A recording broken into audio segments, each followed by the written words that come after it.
Has the ball under 2 minutes to go, trying to go up 3 possessions, and instead it's a 1-possession game.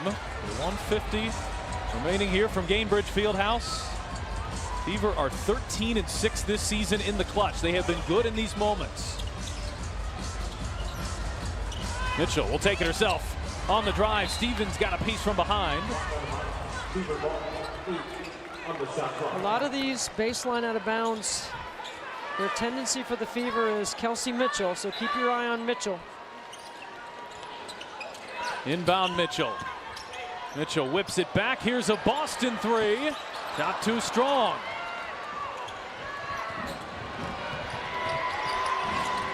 Cross court, Nurse is left open. She can't tie it. A good look there for Kia Nurse, who's hit 3 of them out there here tonight.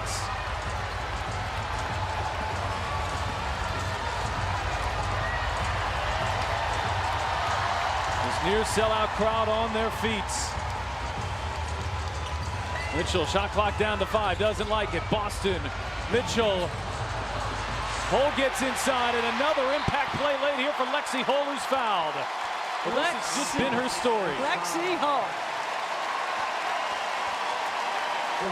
She has been outstanding. Like I said earlier, she doesn't need the ball, she doesn't need a play run for her, but she will make a winning play. Great hustle to come up with that loose rebound. Well, how often here out of the Olympic break have we called her name late in games? It's a rebound, it's a defensive stop, it's a steal, it's a 3-point shot. I mean, she's been 17 for 25 from the 3-point line since the break. That's 68% from 3. Almost 11 points a game, shooting her best field goal percentage from the floor and from the 3-point line in her young career. An offensive rebound, 2 huge free throws as Lexi Hull continues to shine here in year number 3. Aliyah Boston has been one of the biggest stories for Indiana here on the night. 22 points, 14 rebounds, and 4 assists for the Fever Center. I mean, so reliable and durable around the rim, right? Quick with her footwork, reads the D, demands a double, but scores in isolation coverage. She and Caitlin Clark, the most connection of anybody on the team in terms of assists to points. Clark just continues to lead the WNBA in assists. Really remarkable watching the two of them grow together through the course of the season. Remember, you can't say it enough, this team was 1-8 to start the year. Really tough, challenging schedule, 11 games in the first 20 days of the season. And they hang on here. That is 17-8 after going 1-8. Which would be the 3rd best record in the WNBA since June. If the Fever could hold on here, they would match Minnesota for the best record out of the Olympic break at 7-1. Yeah, both teams are 8-2 in the last 10. They're the only 2 teams, Minnesota and Indiana. Still some work to do here. 55 seconds and a 5-point lead for the Fever.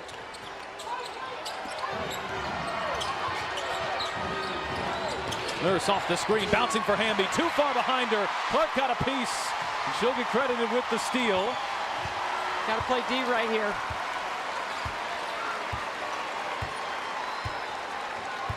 Kurt Miller electing not to foul here. I like the strategy. Play D, get the rebound, push up the floor. Call timeout and advance the ball.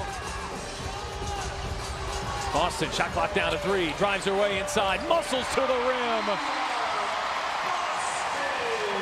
And that might be the backbreaker. So good time and score recognition. They run the clock down. Nobody has stopped Boston in the post all night. This is just, you want to call it a weight room bucket, it's just more size, more girth, a little bit stronger around the rim than Azurá Stevens.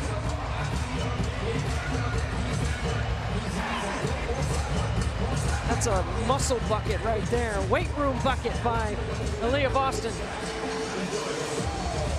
Well, once again, this young Indiana Fever team, led by a rookie and a second-year pro and a third-year pro. No one in that shot right there has played more than 3 years in the WNBA. The league defines a clutch game as one within 5 points in the final 5 minutes. And in those games, if Indiana holds on here, they will be 14-6. Second best clutch record in the WNBA. Not bad for a team full of mostly youngsters.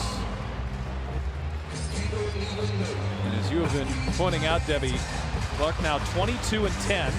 That's her 13th double-double. If LA were to miss here and 22 could get the rebounds, maybe kind of funnel her to the rim if you could. Yeah, be a triple-double.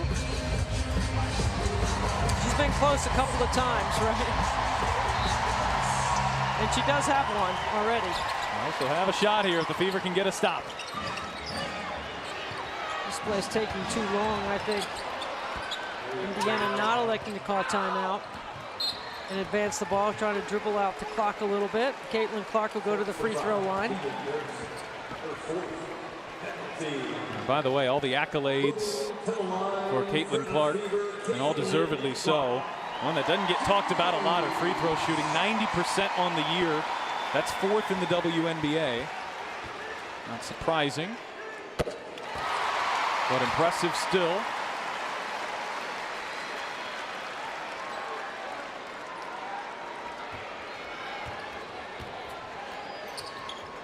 And it's back to a 3-possession game.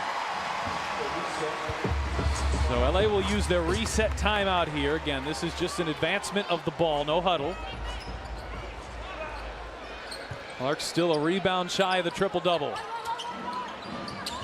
Running the same play. It's up, it won't go. Clark pulls it down, and this building knows what that means. Kelsey Mitchell's going, what happened? Oh, it's a triple-double for Caitlin. What a reaction by Kelsey.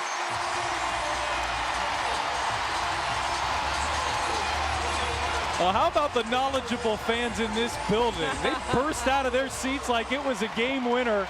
And Caitlin Clark has a triple-double.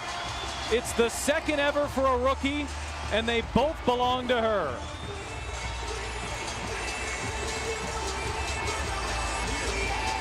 And Indiana has now won 7 of 8 out of the Olympic break. They're 18-16, sole possession of 6th place. And here's the one that did it. And watch the crowd. I don't think a rebound has ever gotten that kind of